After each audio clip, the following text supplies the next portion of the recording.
It's Hollie's Hotspurs, welcome back. Talking Tottenham every week, no better place to be sat. If it's a win, lose, draw, we'll be here for a chat. Best believe we tackle topics like Romero at the back. Heung-min Son, what can go wrong when he's on form? It's a dream come true, so sit back, relax and vibe with us. Special guests every time here to discuss. Bring your passion, come along for the ride, and don't forget to subscribe, cause... Hello and welcome to another episode of Hollie's Hotspurs Live, the last one of 2024. Now, I was hoping it would be a lovely 3 points to dissect, but sadly it's just 1 point and a draw against. But with me to do so, I am joined by two fabulous guests. First of all, Harry, it's lovely to have you on the show again. How are you? I'm very good, thank you. Apart from Spurs, thank you very much for having me back. As you said, last show of 2024, I mean, where's the year gone? But thank you very much for having me on. No worries, no worries. Like I say, thank you very much for coming on. And also with us, we're joined by Billie T. Billie, how are you, my friend? Yeah, not bad. It's not bad other than Spurs, like you guys just said. But Happy New Year to everyone as well. Good to see you guys again. No, defo. Yeah, like I say, hope everybody had a great Christmas. Sadly, Spurs couldn't deliver for us. But also, Happy New Year as well. Also, big thank you to the channel sponsors. Big thank you to the Tabletop for all their support this year. Make sure you go check them out for all your Pokemon cards, all your board games. Go check them out in the description below. But without further ado, let's crack on with the show tonight. So obviously, we've got to dissect Tottenham drawing 2-2 to Wolves at home. So Harry, I'll come to you first. What did you make of the game? Good question.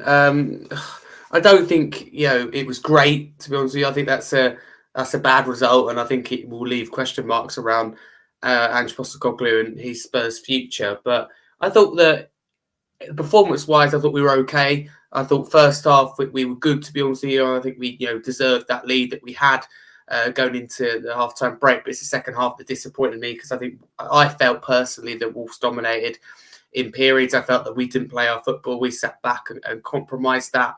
And I felt that Wolves goal was coming, to be totally honest with you. And I said that on the Spurs podcast yesterday, and they were a little bit surprised. But for me, that Wolves goal was coming. For example, Aït-Nouri down that side was getting in numerous times. It was only going to be a matter of time that he was going to get in or pick the pass. In the end, he got the pass. Strand Larsen was on side, and you got Fraser Forster standing there like a Christmas tree, ready to be taken out, which is what I felt anyway for that second goal. So it was inevitable, but that's a frustrating result, because obviously Wolves 17th at the start of the day. So I think that's only piled pressure on Postecoglou. I don't think that the game against Newcastle influences that much, because you go into it with not a lot of expectation. Of course, if you get hammered, then it's different. But this game, I think we probably expected to win. So yeah, not good thoughts overall.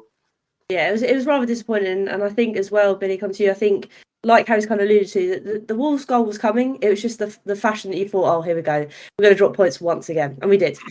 Yeah, it definitely was coming. It was just like typical of what we've seen over the last couple of months or so. Like, the team are just absolutely knackered, and I think there were there were some okay things in this game. There were some good spells. Particularly in the first half, I thought we played some pretty good stuff. With Johnson and Kulusevski linking pretty well in the box, but the players are just absolutely done, and they can't string a 90-minute performance together at the moment, and we saw that. And then sadly, they ended up sort of crashing out in the second half, and that's when the Wolves domination took over, and we were really hanging on by a thread at the end. And I think it's just a symptom of this group of players that are just absolutely finished, in terms of energy. And a desperate need for some bodies back in terms of injuries, and then obviously with this week comes a transfer window as well, so hopefully they'll get a bit of help there as well. Yeah, it feels like it's a little bit of a Christmas present, Harry, because like Billy said, there's so many injuries. Obviously, when Forster went down, I was like, oh my God, I can't be hacking this as well. And then obviously Udogie coming off as well, potentially injured. What do you kind of put that down to, Harry? Is it just more the fact that we just don't have the personnel? We've been really, really unlucky. Yeah, I think it's all of the above, if you like, all of the combined. I think that the injuries, of course, are going to be made worse by the high line. It, of course, adds pressure, for example, on the hamstring. We've seen a lot of hamstring injuries, but I don't think that's the root cause of injuries. I think we have been just generally really unlucky. A lot of people say similar problem at Celtic, but if you really dive deeper into it, it was nowhere near as bad as this, because I've done my research this week. It's a couple of injuries that were coincidentally, I think, around the hamstring, but we've seen a ridiculous amount of injuries, and I think that it is on the owners and the board, I don't think we've done enough in the last summer window. I think we recruited well. We didn't bring in that experience. We let a lot of experience go as well, by the way. I think we let too much go. We also didn't bring in that depth. And it just like a crazy idea for me just to go into the season with really just a doggy at left back, because at the time Reguilon was injured. I mean, he played, didn't he, at the weekend? It was the first time since April 2022. This is all you need to know. We're nearly in 2025 now. So I think that's a failure on the board's part. But yeah, we've been unlucky with injuries. Everything that like could have gone wrong injury-wise, like a case of a lot of us were going, what happens if Romero or Van der Beek get injured? Well, they're both injured. Pretty much the whole back line now is injured. And then you get a doggy where Wolfield for Ange. As Ange said after the game, and he's right, a doggy's got injured here because he's played too many games, because we haven't had that luxury to rest or rotate. That's the problem. So I just feel like we didn't do enough, and we've got a thinner squad than we had last season, and then we got Europe this year. So I don't know the thinking behind that, but we have also been unlucky. So it's a little bit of both for me, Hollie. I think that's the best way to put it, because I think hindsight's a beautiful thing, and I think we were all kind of happy in a sense of the players we kind of shifted out in the summer. It was more kind of those that we kind of brought in, and I know that it can't all be done in one summer transfer window. But Billy, obviously, I know we are going a little bit off topic now, but I want to go to obviously the January transfer window, which I was going to do at the end, but I feel like it's a good time to bring it up. And I know that David here's put like we don't have a number 6. We've got that issue with our kind of defenders at the moment. What would you like to kind of see in that January transfer to try and give us a bit more squad depth? I think obviously you're in two minds as a fan, conflicted, because what we want to see is obviously different to what the reality that actually transpires in the end.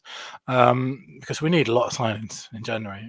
We need a lot of signings, and that doesn't generally tend to happen. I see that Paul O'Keefe has just tweeted that Tottenham are looking at a goalkeeper, a centre back, a centre forward, and a winger in January. So that would be 4 signings, and 4 signings in January would be huge numbers for a January window. Not something which we've done for a very long time. I think the last 2 Januaries we both got 3 signings maximum. Obviously, we got Dragashin and Bergvall last season. Then a couple of years ago, we got Kulusevski and Bentancur in that season as well. But 4 signings would be, and that 4 feels like the bare minimum that we need, and I think it just speaks to how shocking our summer transfer window was. Because if you're going into January, needing 4 signings at least, and you've gone badly wrong somewhere. January is like a quick fix window in the middle of the season. You shouldn't be needing that many signings. But I echo what Paul said. Hopefully a goalkeeper, centre back, centre forward, winger. I think the essential one has got to be, we need some firepower up front. Solanke is obviously playing every week in, week out at the moment, and it's unsustainable. If Solanke does a hamstring in the next couple of weeks, our season's even more finished than it is now. And then obviously we've got Archie Gray playing at centre back at the moment, who I think is doing an excellent job, by the way. That's funny in this terrible run of form that we've had. We've got an 18-year-old centre back, but he's very rarely sort of making the headlines as a reason to why that is. So I think he's been doing an excellent job. But I don't know how you guys think, but I feel like if you're going into January needing 4 signings, there's something's gone badly wrong somewhere down the line. Definitely. I think it's kind of warning signs, like you kind of said, Billy. It's more of like just adding a few additions, but having 4, Harry. I mean, it's the sad truth at the moment. As a minimum 4 as well. As a minimum, yeah. Yeah, it's a lot.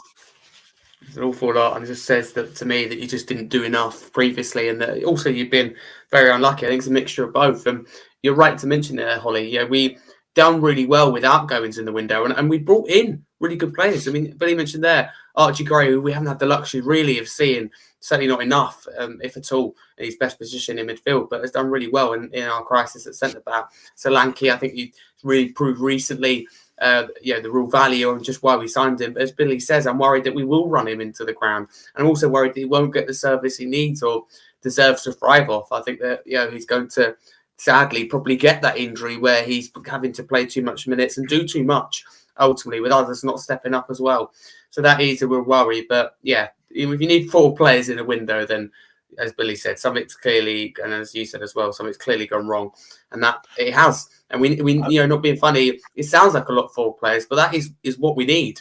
It's not like, wow, that'd be incredible, it'd be great, don't get me wrong, but that's just what we need. It's not going up and beyond. That's just what at the moment is what we need. And I think also we see players go out the door, such as Werner, etc. as well, and Reguilon. The interesting thing for me as well is it's not like those positions are a surprise. Like if you'd done this, if you asked us the same question in summer, it would have been the same positions.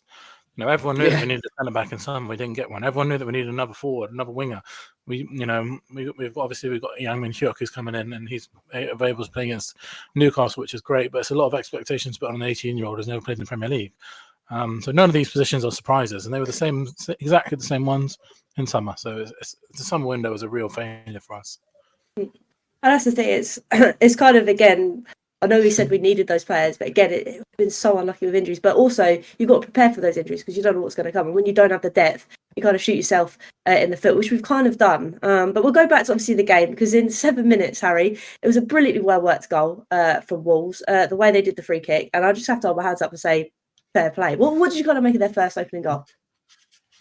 Yeah, it was really nicely worked, as you said. It's one clearly off the training ground, Victor Vieira. Obviously, a good start as Wolves manager, but wouldn't have had many training sessions. This is one thing they have clearly, have worked on, and they executed perfectly. I think, from our point of view, from being slightly critical, I'd say that probably someone should be marking Hee-Chan, but I don't want to take anything away from the finish. Obviously, there's a potential foul in there, isn't there? A block from Johnson, which, to be honest with you, I do think is a foul, but it's not given. Yeah, that's the way it goes. It's, sometimes they're given, sometimes they're not. You don't know at this point with VAR. Sometimes I question its existence, but you just have to crack on and focus on what more you can do. So, yeah, not the start of the game we wanted to, but I do think it's one where you mainly give credit to Wolves and go, do you know what? You execute that superbly. Well done. I think that's the thing, because obviously in that kind of natural position when they're gearing up for a free kick, Billy, it's like, I wasn't really warranted to kind of mark him on the edge, because I was like, everybody's kind of lined up, we just got to watch him sort of thing. But then when you see him kind of peel off a little bit, I'm thinking to myself, Jesus, someone's got to run out to him and close him down. There wasn't really any of that. But like Harry said, it's maybe because of that collision that happened in the middle of the box. Yeah, I think there's a lot of sort of bad luck. It wasn't one goal that I was particularly looking at thinking, oh my God, that's an absolutely shocking defence. I think sometimes you just get beaten by a really good move. And that was an example of that. And then obviously with us, Billy, I think there's sometimes when I watch us take corners, I always sit there and think this isn't going to do anything, because we're either going to hit someone, it's going to be kicked out of play, or they're just going to go on attack. But for once, you see a rise in Bentancur, put it in the back of the net. What did you make of our reply? I think it was only like a couple of minutes after we kind of conceded as well. Yeah, because at 1-0, obviously the alarm bells are going off, and you're thinking, this if Wolves get a second here, this is going to get turned really toxic really, really quickly. With the period that we're at, where we're losing games left, right, and centre, if we go into half time 2 or 3 goals down, I don't think Postecoglou is going to survive. So it was a good response, and I think our attacking set piece has been pretty dreadful all season. I don't think anyone gets particularly excited when we get a corner. But yeah, just an excellent ball in from Porro, who's not been playing lately. Excellent ball in, excellent header. And Bentancur does have that in the locker as well. I think he scored another header for us this season as well. I was against Ipswich possibly. But yeah, he definitely does have that in the locker. And it's a really, I think one of our biggest weaknesses this season is we haven't managed to make the most of set pieces, because if you look at the teams that are doing really, really well in the league, Liverpool and Arsenal, they are teams that really maximise their set piece goals.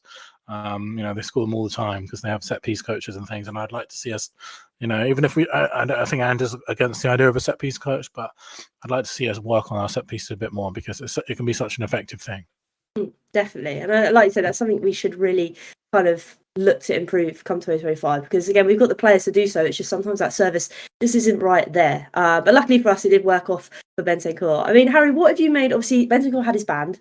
We won't go into, because obviously we all know about it anyway. But what have you made of him in that kind of midfield? I mean, obviously, I still don't know if Ange or ourselves really know what's the best kind of formation to play at the minute with the crop of players we have in this midfield kind of space. Yeah, absolutely. I think it's great to have Bentancur back. Firstly, obviously, people didn't see he's out for the Newcastle game, because he had a moment of madness at the end where he felt he needed to foul. Obviously, going to be a yellow card, and there we go. Exactly what we needed. And, the crisis we're in, we just need players to be level-headed. But I do really like him, and I think for me, in terms of ceiling and ability, I put him up there with the highest of our midfielders. I really do like him, and I think it's been unfortunate for him because he hasn't had that run of games for Spurs at all, really, because of injuries and suspensions. Under Conte, for me, that was his best period, that half a season, then went off injured, didn't he, at the King Power, and everything fell apart for Conte after that. I think that was the start of his downfall, at Tottenham manager. So that was a real shame. We'll see. Last season done really well, but massively influenced by injuries, and that first half against Aston Villa before he's injured by Matty Cash, it just showed what he's capable of. This year, starts getting the team, starts to tick along nicely. Nothing superb, but doing well. And then, this ban comes along, and now he's back.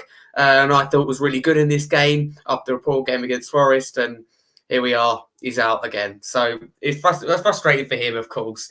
But when he's back, for me, he's a regular starter in this midfield. For me, he's been the problem. And we haven't really had injuries in the midfield position. I don't want to, of course, jinx it. We don't need that as well. But we need to try and find our best midfield three. Of course, it can change and rotate. But I look at the likes of Chelsea or any top team, that have a consistent starter midfield. You can rotate and rest. That's absolutely fine. But we don't seem to have found that consistent starting midfield. Maddison at the moment is the one that's being dropped. Kulusevski, we know, has to be in the team, regardless of the position. I think we've got Sarr in and out of the team, Basuma in and out. So we need to find our best midfield three. And for me, Bentacle's in that either way.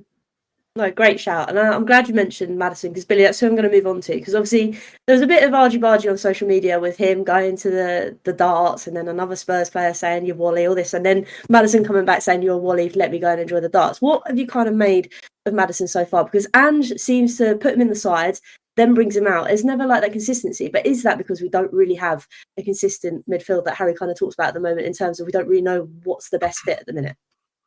I'm generally of the view that things like players going to the darts and stuff doesn't bother me.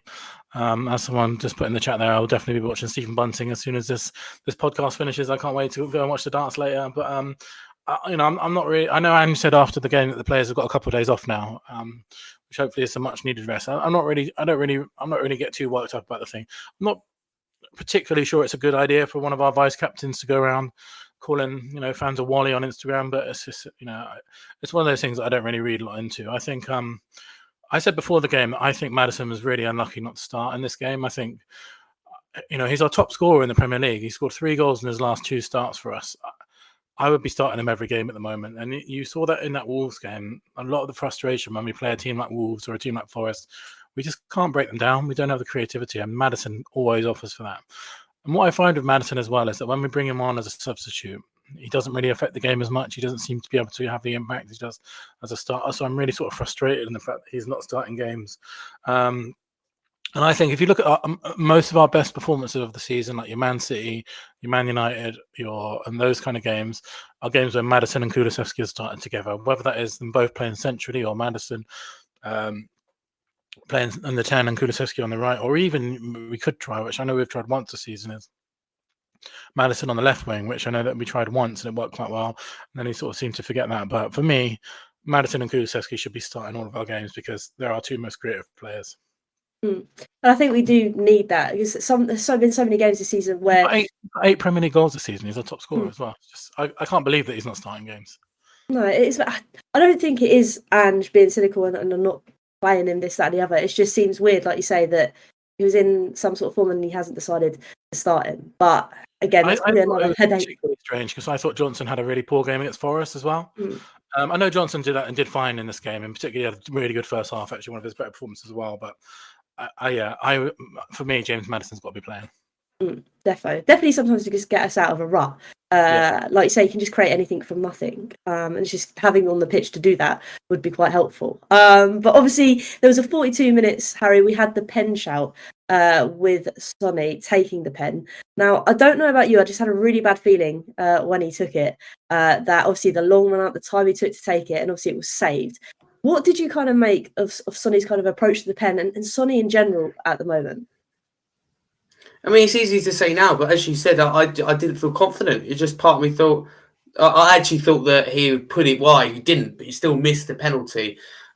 He's a player that looks running to the ground at the moment, absolutely shot of confidence, and ultimately isn't playing well. And I think that that's something that needs to be done. Ange needs to look at how we can get more out of him. I'm looking at the moment closely because someone mentioned it to me and brought it to my attention, Salah with Liverpool, about in terms of he's actually doing less this year, tracking back less, been asked to do less ultimately by the manager and Arne Slot, but they get more out of him. Don't do the defensive work they're saying to him, and they're just focusing on how they can get more out of him. So that's a job for Ange to really get, ultimately us back on track is getting the most out of your captain, because he's not doing well enough at the moment. But his approach was all wrong. It just took forever to take the penalty. The referee had asked him a couple of times to take the penalty already. So it's a delayed start. His run up was slow. But I think you've got to give some keeper some credit, to the Wolves goalkeeper Jose Sarr, because it's one of them that goes in and none of us are saying none of us saying anything at all. None of us are complaining. It's a good save, goes right side, gets a strong glove to it. So it's also a good bit of goalkeeping. But that just sums up Son at the moment. And the reality is, the way he's playing, he shouldn't be in the team. But it's the fact that we've got no one to come in. I think he's in the team, and obviously being captain's a part of that. It's a shame, but he can't keep playing like this. Spot on, Harry. I think that's the trouble. I think he's so worked into the ground. We haven't really got anyone with the same kind of calibre to replace him or to compete with him, Billy. It's kind of like Sonny go and try and do your best. And at the moment, he isn't really getting to his best. Yeah, and I think Werner's cameo, when he did come on, shows the sort of gulf and difference between the two players. Of certainly what Son is capable of, and the best of Timo Werner. There's no comparison there. And then I think obviously Yang, who's going to be available for the Newcastle game, I can't see him having an immediate impact in the first team yet, because that would be huge expectations on someone who's coming straight from South Korea. So we have to go and buy someone in January. And I think you look at Liverpool, right? And Liverpool, Salah is the same age as Son, and Salah is having his best season, ever at the moment. And I think the way that they're managing Salah and they're sort of, rallying around him is just complete chalk and cheese to the way that we're managing Son. We're running this guy into the ground. We're not really giving him any kind of support or any kind of help. And it's looking like it's going to really sort of sour the end of his Spurs career. I think there's even, if you read into his quotes after the game, he's almost making a dig at Daniel Levy, saying that, the club need to look at this and do more. You can almost read it as a shot to Daniel Levy, which we've never ever had from Son. So I think he's frustrated himself. I don't want someone who's Son, who's possibly in my favorite ever Spurs player, and an absolute idol that's adored by thousands. I don't want his Spurs career to go and end on a whimper with him sort of next week he can start to talk to other clubs, which for me is a terrifying fact. That the fact that Son on Wednesday can go and speak to another football club, that is a disaster that we've headed into this situation. So I really, really hope we resolve the situation. We obviously I really hope that he renews, that he's used properly and used maybe a bit more sparingly, so we can stop running him into the ground. We can get to see him the Sonny, which has made him certified as a status as a legend for us.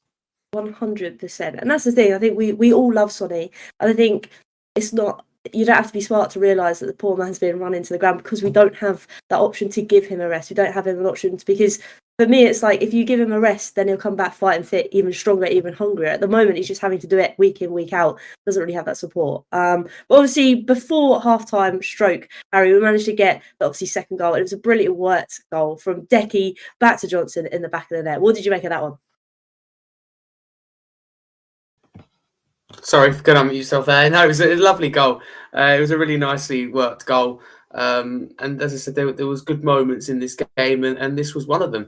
I think Kulusevski is where, for me, the credit lies with this one. That's a beautiful bit of work, that swivel, that turn to lay off the pass. But still, I think Johnson has a lot to do to finish. It's a really confident finish, and that's showcase for the people that go tapping Merchant, at the back post. He can finish his chances, and I'm totally with Billy, and I'm a big Brendan Johnson fan, by the way, but I didn't think he'd done great against Forest. But I thought this was one of his best games, to be honest with you, in the Spurs shirt, in terms of his all-round game. Really impressive. Won the penalty, got the goal, and just looked really promising every time. Had that little bit more confidence than usual to take on his man, but also provided a lot of cover for Porro defensively, because the goal we conceded come down, it could just be a coincidence, of course, but it was come down his side when he was substituted.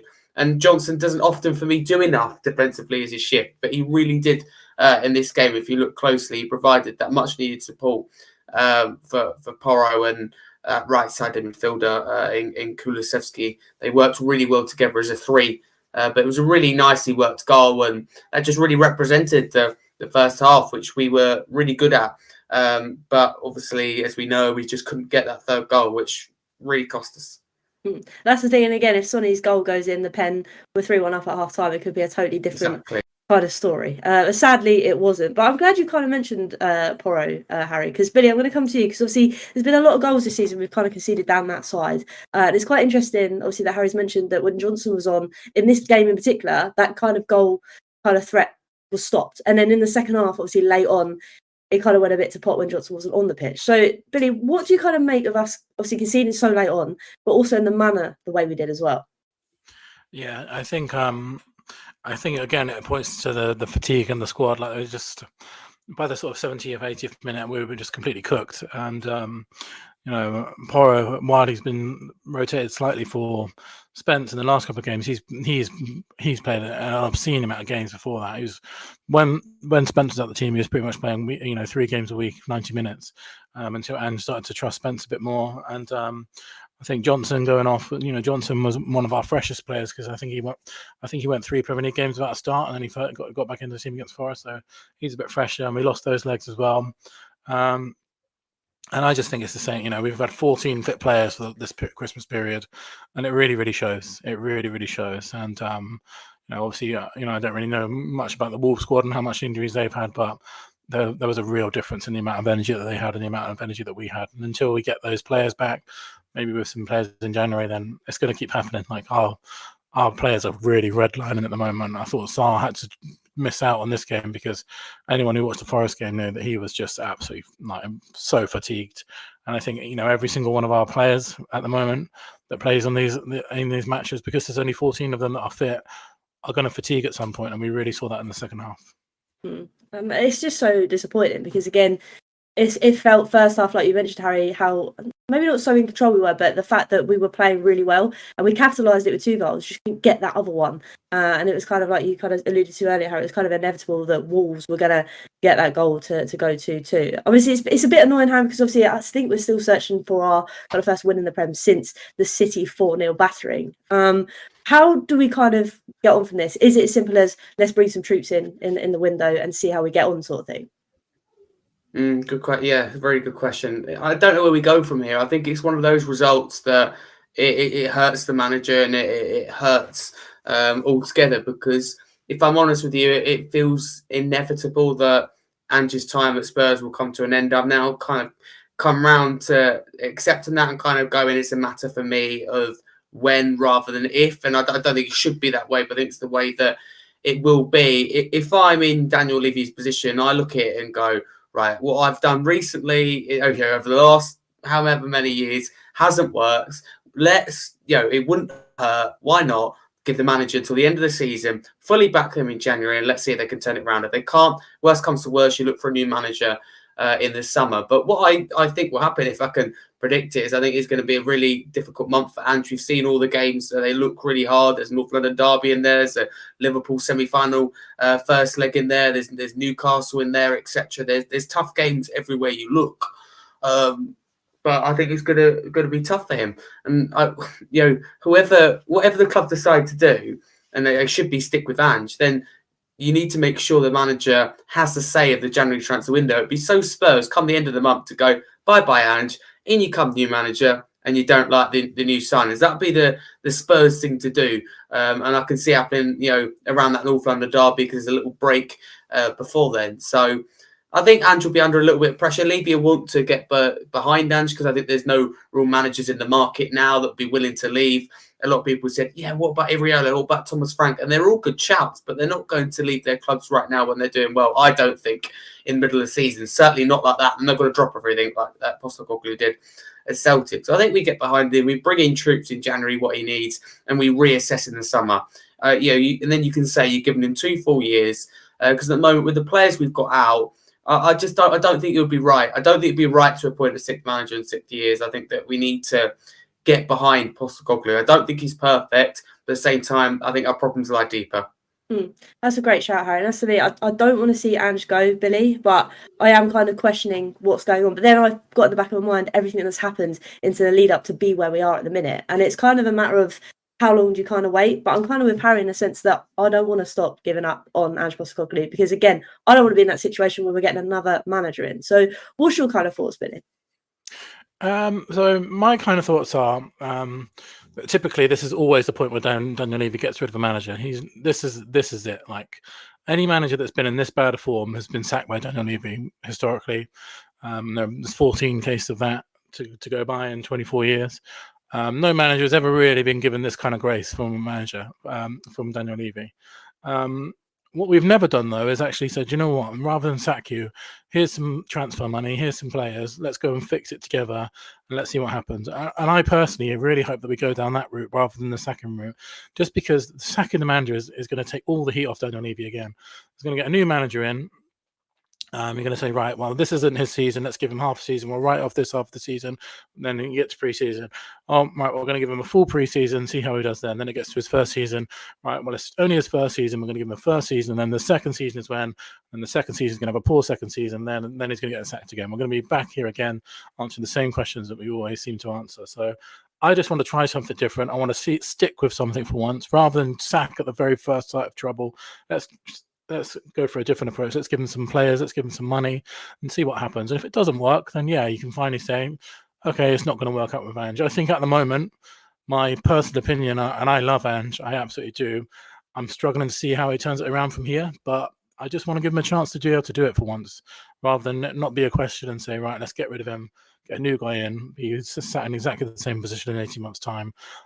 Let's give him some players, give him a proper January transfer window, so that at least we can say we've given something, we've stuck with something for once, rather than got rid of the first sign of danger, which is, by the way, something that Daniel Levy has never done in 24 years. So I think the noises coming out seem to suggest it's actually going to be changed this time, and this is actually one where he's going to stick by it and see something different, because you just can't keep doing this. We've been here for the last 5, since the new stadium, we've had 7 managers in 5 years. That's crazy.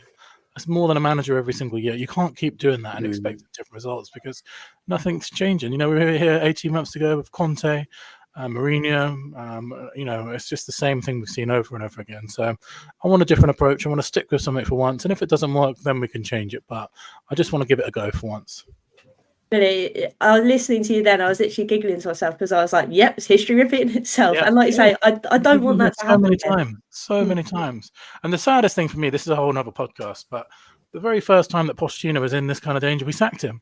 When he had 5, he's our only manager that's lasted 5. The average manager that lasted Levy is about a year. Pochettino lasted 5 years. He had one spell like this that we're seeing now, and he was sacked immediately. I mean, I can't believe that happened, and they got away with it. But since then, no manager's ever had more than sort of 18 months. So let's just do something different for once. I think Postecoglou is already our longest-serving manager in the new stadium. He's only been here for a season and a half, so it's crazy. Wow. It is mad. And that's the thing, I don't want to keep doing history repeating itself, because, like you say, you just get a manager in, start learning the system, and then boom, out they go. Even in the chat, just put there, can it be all the managers' fault? No, it can't. There's only one man at fault for this mess that we're in, and it's the same man that creates the same mess over and over again, and that is Daniel Levy. And sacking the manager takes all the pressure off Levy and say, right, let's get behind the new manager now. Let's do it again. And it'll just be a repeat of the same thing which we see over and over again. Agreed, and I can't be asked with it. It's stressing me out too much to keep rinse and repeating.